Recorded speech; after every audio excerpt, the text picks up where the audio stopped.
చూస్ country delight, live better. ఇప్పుడే country delight యాప్ని download చేసుకోండి. నమస్తే, వెల్కమ్ టు సుమన్ టీవీ.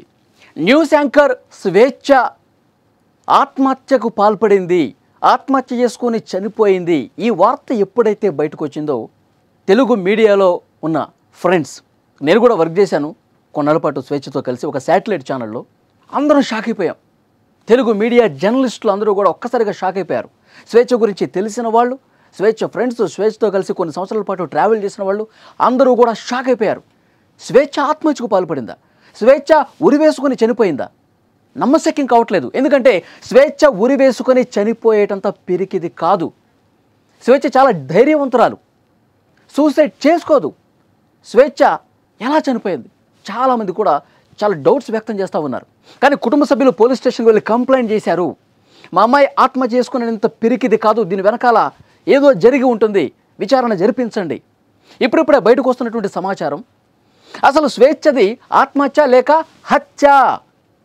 హత్య చేశారా?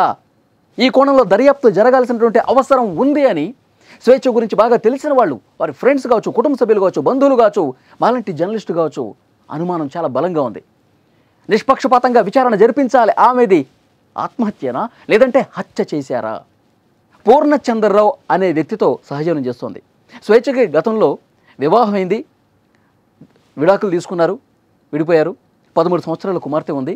గత కొన్నాళ్లుగా పూర్ణచంద్రరావు అనే వ్యక్తితో సహజీవనం చేస్తున్నారు. ఇద్దరు కలిసి ఉంటున్నారు కొన్నేళ్లుగా.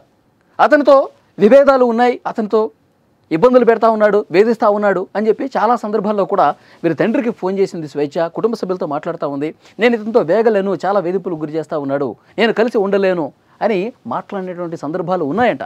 తండ్రి పోలీసులు కంప్లైంట్ ఇచ్చాడు కదా, పోలీసులతో చెప్పినటువంటి మాట. సుమన్ టీవీ కూడా స్వేచ్ఛ తండ్రితో మాట్లాడినప్పుడు ఇదే విషయం చెప్పాడు. పూర్ణచంద్రరావు అనే వ్యక్తి ఇబ్బంది పెడతా ఉన్నాడు, గత కొన్ని రోజులుగా కలిసి ఉంటున్నారంట, కానీ పెళ్లి చేసుకోమంటే చేసుకోను అంటున్నాడంట.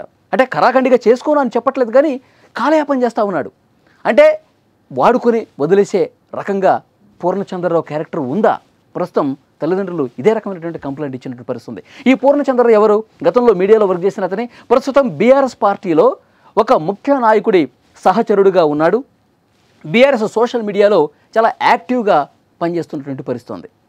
ఎందుకు ఈ విధంగా స్వేచ్ఛ ఆత్మహత్య చేసుకుంది అని మాట్లాడుతున్న వాళ్ళకి ఇది ఆత్మహత్య కాదు, హత్య అని చాలా బలంగా ఆమెతో ట్రావెల్ చేసిన వాళ్ళు నమ్ముతున్నటువంటి పరిస్థితి ఉంది. ఎందుకంటే నేను కూడా ఒక శాటిలైట్ ఛానల్లో 1 సంవత్సర కాలం పాటు ట్రావెల్ చేసి ఉన్నా. ఆమెతో వర్క్ విషయంలో చాలా సందర్భాల్లో డిబేట్లు, డిస్కషన్స్, ఏదైనా ఒక న్యూస్ ఐటమ్ గురించి మాట్లాడుకున్నటువంటి విషయంలో, ఏదైనా ఒక బ్రేకింగ్ న్యూస్ గురించి డిస్కస్ చేసే విషయంలో చాలా చాలా ధైర్యంగా చెప్పేది. ఇలా జరిగి ఉండేది కాదు, ఇలా జరిగి ఉంటుంది, దీని వెనకాల రీజన్ ఇదై ఉంటుంది, చాలా ధైర్యంగా, చాలా బలంగా మాట్లాడుతూ ఉంటుంది. కానీ అలాంటి ధైర్యవంతురాలు పిరికి పంత అసలు కానే కాదు. అలాంటి ధైర్యవంతురాలు ఫ్యాన్కి ఉరేసుకొని చనిపోయింది అంటే నమ్మబుద్ధి కావట్లా.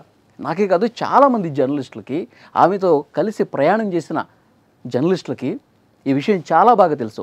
సో అందరూ కూడా ఇదే అనుమానం లేవనెత్తున్నారు. ఏం జరిగింటూ ఉంటుందో నిష్పక్షపాతంగా విచారణ చేసి నిజాలు నిగ్గు తేలాల్సినటువంటి అవసరం ఉంది అని చెప్తా ఉన్నారు. ఎస్, నాకు కూడా అనుమానం ఉంది. ఆమె ఆత్మహత్య చేసుకున్నంత పిరికిది కాదు. ఆమె ఒక పోస్ట్ కూడా పెట్టింది, ఇక్కడ మీరు చాలా క్లియర్గా చూడొచ్చు. ఆమె విగత జీవిగా మారకముందు కొన్ని గంటల ముందు పోస్ట్ పెట్టింది సోషల్ మీడియాలో, ఇన్స్టాలో. Quiet the mind and the soul will speak. అంటే మనసు ప్రశాంతంగా ఉంచుకుంటే ఆత్మ మాట్లాడుతుంది. ఇది ఇప్పుడు చూసిన వాళ్ళు కన్నీళ్ళు పెట్టుకుంటా ఉన్నారు. మనసు ప్రశాంతంగా ఉంటే ఆత్మ మాట్లాడుతుంది. అంటే మనసును ప్రశాంతం చేసేసుకోవాలనుకుందా? ఇప్పుడు ఈ పోస్ట్ చూసిన తర్వాత మనసు ప్రశాంతత చేసుకుంటే ఆత్మకి ఒక శాంతి లభిస్తుందని చెప్పి ఆ అర్థం వచ్చే విధంగా పోస్ట్ పెట్టిందా అని మాట్లాడుతూ ఉన్నారు. మరి ఏది ఏమైనప్పటికీ కూడా నిష్పక్షపాతంగా విచారణ చేయాల్సిందే. అతను రాజకీయాల్లో కీలకంగా ఉన్నాడు కాబట్టి ఈ కేసును తొక్కి పెడతారేమో అన్న ఒక అనుమానం కూడా కొంతమంది వ్యక్తం చేస్తూ ఉన్నారు. వాళ్ళ కుటుంబ సభ్యులతో సుమన్ టీవీ మాట్లాడినప్పుడు పూర్ణచంద్రరావు గురించి చాలా బలంగా చెప్తా ఉన్నాడు వాళ్ళ డాడీ. కొన్ని రోజులుగా కలిసి ఉంటున్నారు, పెళ్లి చేసుకోమంటే చేసుకోవట్లేదు, స్వేచ్ఛ చాలా సందర్భాల్లో నాతో ఫోన్ చేసి మాట్లాడింది, బాధపడింది, ఇవన్నీ చెప్తూ ఉంటుంది. కాబట్టి పూర్ణచంద్రరావు ఏం చేశాడన్నది కూడా, ఏం మాట్లాడాడన్నది కూడా ఎలాంటి వేధింపులకు గురి చేశాడన్నది కూడా బయటికి రావాల్సి ఉంది అని కుటుంబ సభ్యులు చెప్తా ఉన్నారు. సో డెఫినెట్గా అనుమానాలు అయితే చాలా స్పష్టంగా కనిపిస్తున్నాయి.